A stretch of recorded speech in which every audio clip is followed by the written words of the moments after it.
하나투자증권과 3프로TV가 함께 만드는 디지털 자산 분석의 기준 크립토 플러스 시작합니다. 저는 소동주입니다. 네, 안녕하세요. 김동환입니다. 네, 월요일이 또 밝았습니다. 네 주말 잘 지내셨는지 모르겠습니다. 네, 일단 뭐 이번 주말에는 뭐 투닥투닥 중동에서도 뭐 별로 없었고요. 네, 아주 그렇죠. 그냥 평온한 오랜만에 월요일입니다. 네, 스튜디오에는 디지털 에셋 박상혁 편집장이 나와 계십니다. 안녕하세요. 네, 안녕하세요. 안녕하세요. 주말 어떻게 보내셨습니까? 되게 흥미로운 시나리오를 그리면서 좀 보냈던 것 같아요. 흥미로운 시나리오요? 시나리오가 뭐죠? 시나리오 짜는 걸 좀 좋아하는 편인데 야, 새로운 시나리오가 나올 수도 있겠다라는 상상을 하면서 이 비트코인과 디지털 자산 가격에서 관련해서. 네. 그걸 좀 오늘 풀어주시는 건가요? 예, 근데 일단 너무 확정적으로 생각하지 말아주시고요. 이런 의견도 있나 보다 하는 정도 들어주시면 좋을 것 같습니다. 좋습니다. 네. 저는 별일이 없어서 뉴스를 취합하는데 좀 힘드셨겠어요? 라고 물어보려고 했는데 또 시나리오를 가져오셨다고 하니까 한번 들어보도록 하겠습니다. 뭐부터 얘기를 시작하면 될까요? 네, 일단 이 비트코인 현물 ETF 저희가 한 일주일에 한 번씩 계속 짚어드리고 있잖아요. 네. 이번 주에도 한번 분석을 해봤는데 되게 좀 유의미한 결과가 나온 것 같아요. 이 미국 비트코인 현물 ETF 지금 주간 순유출 추이 보고 계신데 지난주에 8억 6,500만 달러 정도 순유입이 됐거든요. 와, 네. 네, 우리가 7월 동안 계속 얘기를 했던 게 뭐 상승이 있긴 한데 유입이 있긴 한데 이렇게 높은 수준이 아니다. 그렇죠. 더 많은 순유입이 필요하다라고 말씀드렸는데 이 8월 들어서 첫째 주부터 굉장히 유의미한 순유입이 나타났습니다. 이게 얼마 만에 순유입이냐라고 하면 4달 만에 지금 최대치거든요. 네. 4월 이후로 최대치로 지금 순유입이 나온 거라서 이건 굉장히 유의미하다라고 또 볼 수 있을 것 같습니다. 근데 제가 또 한 가지 흥미롭게 생각을 했던 거는 이 지난주에 어떤 일이 있었냐 우리 디지털 자산 시장에 이거 짚어보면 일단 클래리티 법안이 좋지 않았습니다. 투자자들 입장에서 봤을 때는. 왜냐하면 전부 다 전문가분들이 얘기했던 게 8월 휴회 전에 상원에서 통과가 돼야 된다. 그래야 골든타임이 지켜진다라고 전문가분들이 다 얘기를 했었잖아요. 맞죠. 근데 이게 결국 9월로 미뤄졌죠. 연기가 됐죠. 결국 시장에서 봤을 때는 안 좋은 뉴스였고요. 거시경제도 지난주 초까지는 좋은 듯 했다가 중반부터 미국하고 이란 긴장이 다시 재고조되면서 이게 다시 또 유가가 살짝 오르고 하면서 다시 안 좋아지는 거 아니냐 이런 반응이 있었거든요. 그런 와중에서도 이런 유입이 나타났다라는 거는 또 굉장히 유의미한 지표 중에 하나다라고 또 볼 수 있을 것 같습니다. 갑자기 뭔가 안정감이 느껴지네요. 예. 네, 그래서 여기서 봤을 때 뚜렷한 이유가 사실은 없거든요. 왜 올랐냐라고 봤을 때. 그래서 이제 또 시나리오를 또 짜볼 수가 있는 거죠. 시나리오 좋습니다. 너무 궁금합니다. 네, 이건 뭐 전문가분들 뭐 일각에서 얘기하긴 하는데 아직 지배적인 의견은 아니고요. 그리고 제가 생각했을 때도 앞으로 가능성이 있는 시나리오 중에 하나다. 가능성이 있다 정도 좀 살펴봐 주시면 좋을 것 같은데 제가 지난주 금요일에 방송했었을 때 살짝 말씀드리고 넘어갔던 게 비트코인하고 금하고 이 가격 상관관계 수익률을 일간으로 나눠서 쪼개보니까 지난 7일 동안 비트코인하고 금하고 상관관계가 굉장히 올라갔더라. 가격 흐름이 방향성이 똑같아졌더라. 이 얘기를 하면서 얼마만큼 높아졌냐라고 했을 때 0.64 정도가 된다. 지금 상관관계 지수가 1이었을 때 완전히 일치하는 거거든요. 근데 0.64 정도면은 많이 올라온 상태다라고 말씀을 드렸는데 오늘 기준으로 다시 체크를 해보니까 0.75까지 지금 올라온 상태거든요. 올랐네요. 네, 더 올랐다. 라는 점에서 우리 또 비트코인이 디지털 금이라는 특성을 가지고 있었는데 지난 한 1, 2년 정도 동안은 그 얘기가 안 나왔다. 왜냐하면 이제 미국 증시하고 워낙 동조화하는 흐름을 보였거든요. 근데 올해 상반기부터 좀 흐름이 바뀌었죠. 이 AI 관련 주식이 미국 증시 그리고 우리나라 증시에서도 굉장히 큰 유동성이 집중이 되면서 비트코인하고 이 증시하고 흐름이 깨지는 현상이 올해 상반기부터 나타나면서 그러면 이제 비트코인은 어디로 가냐? 지금 이제 비트코인이 길을 잃은 것이냐? 뭐 이런 얘기도 나왔었는데 최근 일주일치를 봤을 때는 확실히 비트코인하고 금의 동조세를 눈여겨볼 만하다. 이것도 눈여겨봐야 될 것 같습니다. 코스피와는 여전히 굉장히 상관관계가 없는 걸로 보여지네요. 네. 코스피는 최근에 아무래도 가격 하락이 나타났다 보니까 그래도 네. 이제 코스피는 저번 주까지는 0.00 부근이었는데 지금 0.45면 이제 반비례 쪽으로 가게 되는 약간 그런 상황이죠. 네, 그래서 또 이 부분도 또 이례적이다라고 볼 수 있을 것 같습니다. 왜냐하면 아무래도 지난주에 비트코인은 주간으로 봤을 때 한 3% 정도 상승했거든요. 상승했죠. 네, 약간 상승을 했는데 코스피 지수는 아무래도 뭐 삼전닉스나 이런 것들이 좀 가격이 떨어졌다 보니까 아무래도 음의 상관관계를 기록한 것 같습니다. 네. 저희 금 얘기를 쭉 하고 있었는데 그럼 금값도 조금 올랐겠네요. 금값은 제 비트코인 주간 3% 올랐다고 했잖아요. 금값은 주간 5% 정도 올랐거든요. 더 많이 올랐군요. 많이 올랐네요. 네, 그래서 금값이 뭐 작년에 엄청 올랐다가 한 번에 폭락을 하면서 그 후로 계속 횡보를 하고 있었는데 지난주에는 그래도 5% 상승하면서 오랜만에 유의미한 상승폭을 보였다라는 점이 또 눈여겨볼 만한 것 같아요. 그래서 제가 비트코인도 지금 금 따라가는 거 아니냐라는 시나리오가 나올 수 있다라고 말씀을 드리는 건데 그럼 금은 왜 올랐냐 지난주에라고 보니까 일단은 이 금이 항상 얘기가 나오는 게 인플레이션 해지 수단이잖아요. 해지 수단이라는 얘기가 나오잖아요. 그럼에도 올해 상반기에 오르지 못했던 거는 말씀드렸던 대로 AI 관련 주식이 너무나도 지금 유동성이 집중되고 있고 또 하나 중요한 포인트는 달러 강세였습니다. 그렇죠. 네, 달러가 워낙 강세여서 지금 금이 힘을 못 쓰고 있다. 네, 이런 얘기를 말씀을 드린 적이 있는데 지난주부터 달러가 약세가 됐죠. 미국 국채 금리도 내려가고. 그렇죠. 네, 그러면서 이 같은 타이밍에 금은 올라갔다. 라는 거는 달러 약세의 효과를 금이 지금 고스란히 누리고 있다. 근데 거기에 비트코인도 금만큼은 아니지만 어느 정도 동조세를 보이고 있다라는 거는 이게 일주일치가 아니라 이런 흐름이 한 달, 뭐 두 달 이런 식으로 늘어나면은 확실히 비트코인이 다시 디지털 금으로서 다시 주목을 받을 수도 있다라는 점도 같이 말씀드립니다. 네, 오늘 오전에만 해도 한 1,410원 정도로 내려 있더라고요. 달러가. 네. 원래는 사실 이제 금값이 올라가려면 우리가 금리 인하를 할 때는 금값이 더 잘 올라가지 않습니까? 그리고 금리를 올릴 때는 거꾸로 떨어지는데 지금 금값이 올라가는 거는 금리 인하를 하는 것에 대한 기대감이라기보다는 금리 인상을 할 줄 알았는데 안 한다. 보다. 네. 공결인가 보다. 그리고 보통은 이제 인플레이션에서 물가가 올라가게 되면 당연히 금리 인상이 뒤따라 오는데 물가가 올라간다는 것 자체는 이제 돈값이 싸진다는 거잖아요. 네. 근데 지금 연준이라든지 뭐 스콧 베센트 미국 재무장관이라든지 그러니까 여러 가지 거시 경제와 어떤 그런 신호들을 종합해 봤을 때 이거 물가를 올라가는 거를 좀 연준이 그냥 놔둘 수도 있겠다. 약간 이런 관측도 나오고 있거든요. 네. 그런 측면에서 사실은 이제 물가가 다시 이렇게 굉장히 또 주목을 받고 있는데 공교롭게 이번 주에 CPI가 나옵니다. 그죠? 네. 그래서 이번 주에 아무래도 주목해야 될 거는 말씀 주셨던 대로 뭐 CPI 같은 주요 물가 지표들이 이번 주에 다 공개가 되거든요. CPI는 한국 시간으로 수요일 오후 9시 30분에 공개가 됩니다. 그래서 7월치의 물가를 반영하는 거기 때문에 우리 최근에 나왔던 PC가 예상치를 하회하긴 했지만 6월치를 반영한 거였거든요. 네. 그러다 보니까 좀 더 최신 버전의 물가 지표가 필요한데 CPI가 마침 좋은 타이밍에 나오기 때문에 이게 또 예상치를 상회하는지 하회하는지에 따라서 금리 전망도 굉장히 달라질 수밖에 없고요. 일단 시장은 일주일 전에는 12월 말까지 금리 한 차례 인상할 거다라는 게 40.7% 정도였는데 지금 44.5%까지 약간 오른 상태입니다.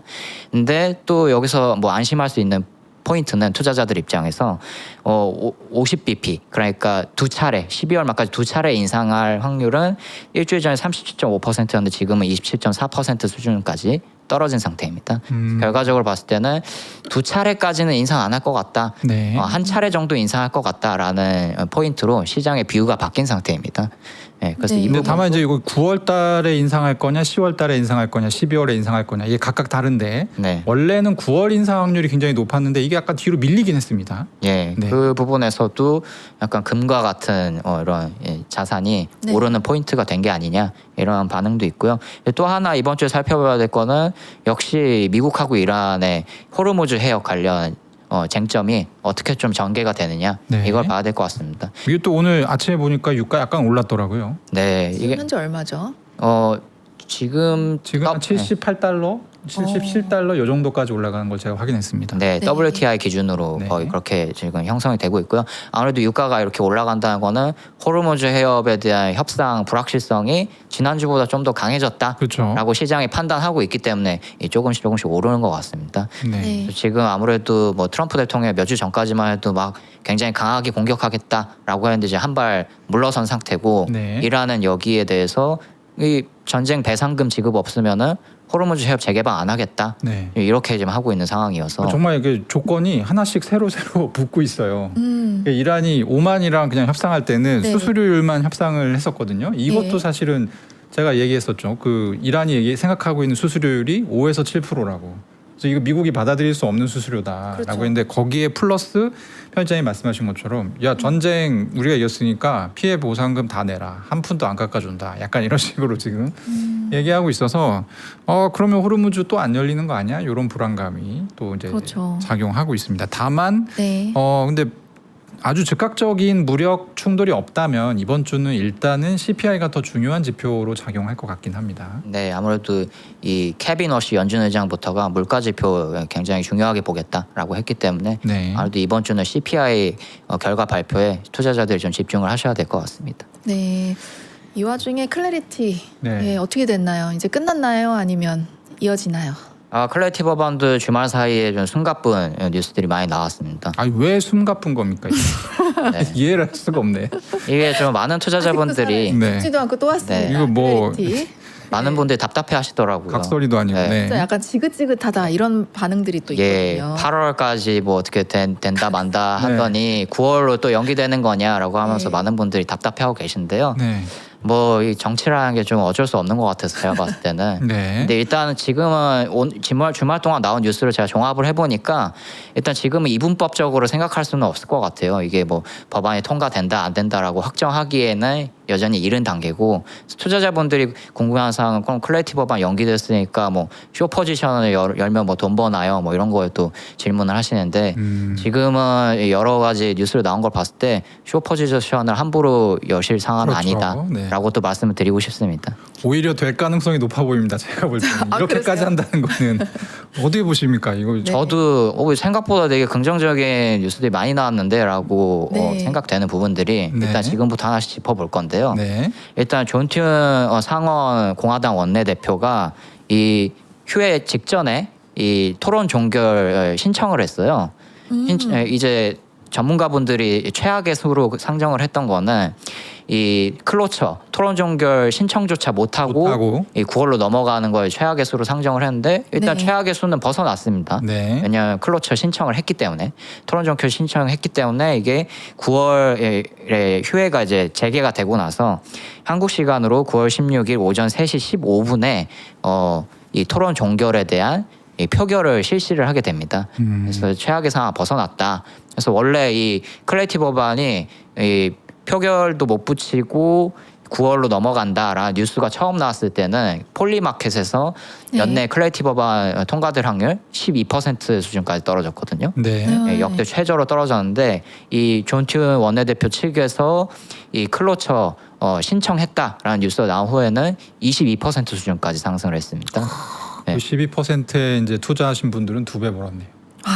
네, 그래서 이게 시장도 무슨 일입니까? 네, 시장도 역시나 최악의 수는 벗어났구나라는 걸 어느 정도 반영을 해서 이게 반등을 한 것 같습니다. 네. 그 또 하나 보셔야 될 뉴스는 공화당 측에서도 생각보다 굉장히 이 법안의 진심이었다라는 걸 확인할 수 있었던 게 루미스 공화당 상원 의원하고 모레노 공화당 상원 의원이 이 친디지털 자산 진영에 굉장히 확실하게 속해 있는 분들이거든요. 네. 이분이 이 클로처가 신청이 안 되니까 직전에 했던 일들이 신용카드 경쟁 법안이라는 게 있는데 이거 이제 공동 발의자로 이름을 올린 거예요. 근데 이 법안의 주요 내용을 보면은 자산 1,000억 달러 이상 대형은행 신용카드에 최소 2개의 독립 결제 네트워크 탑재 의무를 하는 걸 이제 골자로 하는 법안인데 이 가운데 한 개는 네트워크 중에 한 개는 비자하고 마스터카드가 아니어야 된다. 네. 이게 이제 뜻하는 바는 무엇이냐라고 네. 봤을 때 너네 법안 통과 전통 금융기관에서 지금 클래리티 법안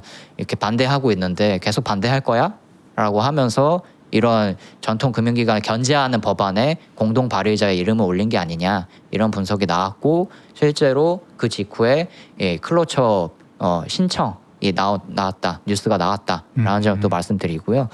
그리고 또 반대쪽의 상황도 봐야겠죠. 민주당 쪽의 상황도 봐야 되는데 네. 지난주 이 휴회 직전에 나왔던 중요한 뉴스 중에 하나가 척 슈머 민주당 상원 원내대표가 있습니다. 존 튠 원내대표하고 반대측에 서 있는 인물인데 이 인물이 연기를 하자 클레이티 법안 표결을 연기를 하자라고 했습니다. 네. 그래서 이게 생각보다 저는 긍정적인 스탠스로 읽혔던 게 이 법안에 완전히 반대를 하는 게 아니라 좀 더 협상을 해서 시간이 필요하니까 연기를 하자라는 뉘앙스로 연기라는 발언을 한 거거든요. 그런 점에서 봤을 때 양당 지도부들이 클레이티 법안에 대한 협상 의지가 있다라는 거 확인할 수 있었고 또 하나 뉴스가 나왔던 게 민주당 쪽에서 여러 명이 있다고 했잖아요. 이 클레이티 법안에 그나마 좀 우호적인 분들이 몇 명 있다라고 했는데 대표적인 인물이 알소브룩스 상원 의원이죠. 이분도 이 휴회되고 나서 했던 얘기가 클레이티 법안 계속 우리 협상의 길이 열려 있다. 계속 이제 협상 추진하겠다.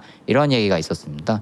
그래서 결국에는 우리가 봤을 때 정리를 하면 전문가분들이 말씀했던 그 8월 휴회 전에 상원 통과하는 거는 확실히 골든타임은 지나갔습니다. 네. 최선의 시나리오는 끝난 셈인데 문제는 최악의 시나리오도 피했다라는 점에서 지금 역시 9월까지 불확실한 상황이 지속될 것 같다라는 점 말씀드립니다. 9월 돼서 이제 표결하고 진행이 되면 제일 좋은데 또 그때 가서 뭔가 또 자잘한 문제들이 생길까봐 그게 또 걱정이 되긴 하네요. 거기서 또 중요한 포인트가 있는 건데요. 네. 지금 8월 휴회가 한 달여 동안 진행이 되잖아요. 네. 이제 뭐 여러 의원분들이 지역구를 돌보러 워싱턴 DC를 떠날 테지만 그 와중에서도 유선으로 협상을 한다든지 물밑 협상은 계속되거든요. 그래서 이 한 달 동안 물밑 협상이 어떻게 진행되는지가 굉장히 중요하다. 두 번째는 백악관이 지금 윤리조항에 관련해서 대답을 아직까지 안 하고 있잖아요. 네. 그렇죠. 이 휴회 기간 동안 어떻게 대답을 하느냐 이게 또 중요할 것 같습니다.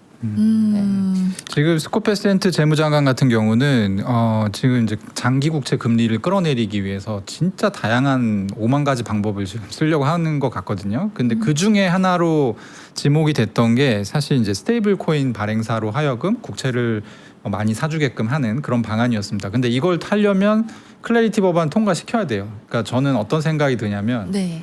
만약에 스콧 베센트 재무장관이 국채 컨트롤이 어렵다. 그러면 백악관에서 이 윤리조항 그냥 들어줄 것 같아요. 다른 방법이 없어요. 그게 약간 마지막 보루 같은 그런 느낌으로. 그러니까 이게 그만큼 되게 복잡하게 얽혀 있는 문제인 것 같다라는 말씀을 드리는 겁니다. 네. 그래서 뭐 지금 댓글에도 9월 가면 내년에 하자고 할 거다, 뭐 약간 이런 분 지쳐가지고 지금 그렇게 말씀하시는데 그 이슈가 어떻게 되는지가 저는 좀 첨예할 것 같고 두 번째는 이건 전혀 예상 못했던 건데 네. 그러니까 루미스 의원이랑 모레노 의원이 신용카드 경쟁법을 공동 발의를 한 거는 사실은 이 사람들도 화가 난 거예요. 그렇죠. 뭐라도 너네도 한번 압박 한번 받아봐. 그렇죠. 약간 이런 심보거든요. 그리고 이제 은행이랑 카드사 엿 한번 먹어봐라. 약간 이런 법안이거든요. 이 법안 내용이. 네. 네. 그래서 이제 자연스럽게 민주당을 압박하게끔 하겠다. 이런 내용인 것 같은데 한번 좀 지켜보면 좋을 것 같습니다. 네. 그리고 아마 2부의 법무법인 강장에 한서희 변호사님이 나와서 더 뭐 자세하게 클레이티 법안 얘기해 주실 것 같은데 네. 이 변호사님이 제가 알기로는 6월에 직접 미국에 다녀와서 법안에 대해서 관계자분들한테 물어보셨던 분이라서 아마 더 구체적으로 설명해 주시지 않을까. 그래서 네, 클레이티 법안 소개는 일단 저는 이 정도로 말씀드리면 될 것 같습니다. 알겠습니다. 기대가 됩니다. 자, 다음 뉴스는 한국 소식이네요. 네, 이제 이 트래블러 이 국내 투자자분들 사이에서 좀 지금 관심이 높은 상황이어서 좀 짚고 넘어드리려고 가지고 와봤습니다. 네, 그래서 이제 트래블룰이라는 거는 원래 이 100만 원 이상 이제 뭐 송수신이 됐을 때 이 정보 제공을 하는 룰을 말하거든요. 네. 예, 페드프에서 처음에 이제 국제 자금 세탁 방지 기구에서 제안을 했던 거고 그 다음에 각국이 시행을 해서 적용하고 있는 건데 지금 이 특검법 시행령 개정안이 11일에 국무회의에 상정이 돼서 이게 만약에 이제 표결이 돼서 통과가 되면은 20일부터 이제 시행이 될 그런 이제 상황인데 여기서부터 봐야 될 거는 일단 중요한 게 100만 원 이상에 적용됐던 게 100만 원 이상이라는 금액이 빠지게 됩니다. 100만 원 미만에서도 트래블룰이 적용된다. 그래서 이용자분들이 지금 우려를 하고 있는 거는 네. 지금 해외하고 국내 거래소가 이 자금 뭐 입출금이 굉장히 활발하게 이루어지고 있거든요. 네. 네. 그런 점에서 봤을 때 이 100만 원 미만에 대해서도 우리가 지금 일일이 절차를 확인하는 그런 번거로운 과정이 추가되는 게 아니냐. 그렇게 되면은 해외하고 국내 디지털 자산 거래소 간 유동성이 경색이 되는 게 아니냐. 지금 이런 우려가 좀 나오고 있거든요. 근데 제가 봤을 때 좀 더 지켜봐야 될 것 같은 게 일단 투자자분들이 하나 지난주 금요일에 이 뉴스가 나왔을 때 오해를 하셨던 거는 네. 일단 이거는 시행령이거든요. 11일에 올라가는 국무회의에 올라가는 시행령이라서 네. 시행령에는 뭘로 규정이 돼 있냐라고 보면은 이 국내 디지털 자산 사업자 바스푸드 간의 트래블룰을 100만 원 미만에도 적용하겠다라는 거거든요. 네. 그래서 이 해외 거래소나 개인 지갑 같은 경우에는 적용이 안 되는 사항이다. 그럼 왜 투자자분들이 이런 오해를 하고 있냐라고 보면은 이건 지금 시행령이라고 말씀드렸잖아요. 네. 몇 달 전에 시행령하고 같이 얘기가 나온 게 규칙 제정이거든요. 규칙 제정이 이제 시행령 밑에 있는 건데 네. 그 규칙 제정에는 이 해외 거래소하고 개인 지갑도 포함될 수 있는 사항이 포함돼 있다. 라는 게 지금 몇 달 전에 나온 뉴스입니다. 그래서 이 부분하고 좀 투자자분들이 혼동을 하셔가지고 야 이제 뭐 바이낸스라든지 뭐 개인 지갑 메타마스크라든지 다 이제 100만 원 미만도 일일이 검사를 받아야겠네 이런 점에서 우려를 하고 계신데 아직은 우려를 할 사항은 아니다. 근데 규칙 제정도 앞으로 또 어떻게 될지는 모르는 상황이기 때문에 향후 뉴스를 좀 지켜보셔야 하는 단계다라는 점 말씀드립니다. 결과적으로는 뭐 결론적으로는 확대가 되는 분위기고 확대가 되겠네요. 규칙 제정도 그렇게 뭐 얘기가 되고 있다고 하니까 100만 원 이하도. 네, 그래서 일단 국내 가상자산 사업자들끼리는 확실히 이 제정될 가능성이 하는 높은데 거고. 네. 이 해외 거래소하고 개인 지갑 같은 경우는 몇 달 전에 이 뉴스가 나왔을 때 굉장히 우려가 크게 확산이 됐기 때문에 이 규제 당국도 어느 정도 고려를 할 것이다라는 입장이 같이 나오고 있기 때문에 어느 정도로 지금 규제 라인이 마련될지 지켜봐야 되는 상황인 것 같습니다. 네. 그리고 이제 제가 예를 들어 저의 뭐 계좌를 보낸다던가 이런 건데 적은 금액이면 그거는 또 해당 사항이 없는 거죠. 그러니까 송수신이 적은 금액이 얼마냐에 달려 있습니다. 100만 원 미만이다. 100만 원 여기서처럼 요 기준에서 100만 네. 원 미만이다. 그러면 안 보고가 될 없겠죠. 가능성이 높죠. 네. 네. 예. 네. 지금은 지금은 네. 근데 이제 규칙 제정이 나오는 거를 확실히 좀 확인하신 후에 그렇군요. 판단을 하셔야 되는 상황인 것 같습니다. 근데 이게 네. 많은 분들이 이게 잘 오해하시는 부분이 뭐냐면 네. 트래블룰은 말 그대로 내가 돈을 이제 해외든 아니면 뭐 암호화폐 다른 지갑이든 옮기게 되면 네. 그게 이제 돈이 여행을 하잖아요. 그렇죠. 그거를 감지를 하고 보고를 하게끔 만들어 놓은 감시 룰이거든요. 그래서 가장 많은 착각 중에 하나가 뭐냐면 100만 네. 원부터 잡는다고? 그러면 난 99만 원으로 해서 보내야지? 이렇게 생각하시는 분들이 많아요. 그렇죠. 근데 가령 500만 원을 보내면 원래는 트래블룰상에 이게 기재가 되는데 적히는데 그걸 99만 원으로 쪼개서 5번 보낸다. 네. 그러면 안 걸릴 것 같죠? 걸립니다. 아, 그것도 걸리나요? 네, 그거는 이상 거래로 잡아가지고 이상한 짓을 하고 있다 여기서. 네. 이상 거래로. 네, 그래서 제가 볼 때는 그 바이낸스 메타마스크로 돈을 못 보내게 하는 일은 없을 것 같고요. 그렇죠? 네. 네. 근데 다만 장기적으로 봤을 때 코인도 어쨌든 중앙화 거래소, 특히 이제 국내 업비트, 빗썸 뭐 이런 거래소에서 네. 다른 거래소, 개인 계좌도 마찬가지입니다. 화이트리스트 제도가 있어서 등록을 해야지만 보낼 수가 있어요. 개인 계좌는. 네. 그리고 바이낸스 이쪽으로 가는 것도 다 지금은 그냥 노출됩니다. 그렇게 생각하고 이렇게 합법적인 거래를 많이 하시는 거를 추천드립니다. 네. 네. 하여튼 네, 기분이 안 좋은 건 뭐 사실입니다. 남이 내 돈 막 가는 거 지켜보고 그렇죠. 막 보고하고 있다고 네. 하면 네. 비밀이 없는 세상이니까. 비밀이 없는 세상이 되고 네. 있습니다. 또 하나 뉴스가 요거는 약간 해외에서 단독으로 나왔는데요. 삼성월렛에 스테이블 코인 계좌 해외 송금 결제가 도입이 된다. 요런 뉴스가 있었습니다. 네. 네. 뭐 해외 매체이긴 하지만 이 한국인 기자가 네. 네. 저희 지인이 네. 아, 그렇군요. 네. 거기 가서 일하고 계시더라고요. 네. 네. 그런 면에서 뭐 신뢰도가 있는 기사다라고 네. 볼 수 있는데요. 샌드마크라는 매체입니다. 네, 네. 네. 스위스 블록체인 매체인데 여기서 단독 보도가 나왔습니다. 그래서 사실 한 몇 주 전에 저희가 한번 말씀드렸잖아요. 네. 언팩 행사에서 이 삼성 월렛에 스테이블 코인 탑재한다. 라는 뭐 뉴스는 몇 주 전에 나온 뉴스인데 네. 거기서 하나 더 기한이 이제 좀 더 구체적으로 명시가 됐다는 점을 눈여겨 보셔야 될 것 같습니다. 오, 네. 네, 올해 안으로 탑재를 한다라고 하고요. 여기에는 뭐 스테이블 코인 뭐 계좌뿐만 아니라 해외 송금 결제 기능도 탑재를 하겠다. 근데 일단 여기서 좀 아직까지 불확실한 거는 어떤 스테이블 코인을 도입하느냐 이건 아직 얘기가 안 된 상태고, 두 번째는 어느 국가에 이 서비스를 적용을 할 거냐. 요거까지는 아직 검토를 하고 있는 단계다라고 합니다. 네. 네. 와, 네. 정말 글로벌해지네요. 예. 일단은 이 월렛을 이제 삼성과 관련된 브랜드가 들어가느냐 이게 저의 관심사인데, 왜냐하면 이 워낙 많이 팔리잖아요. 삼성의 스마트폰은. 그렇죠. 그러니까 이게 지갑을 그냥 공짜로 얹어주는 거나 똑같기 때문에, 하드웨어 지갑을 네. 그런 기능을 만약에 넣는다고 하면, 네.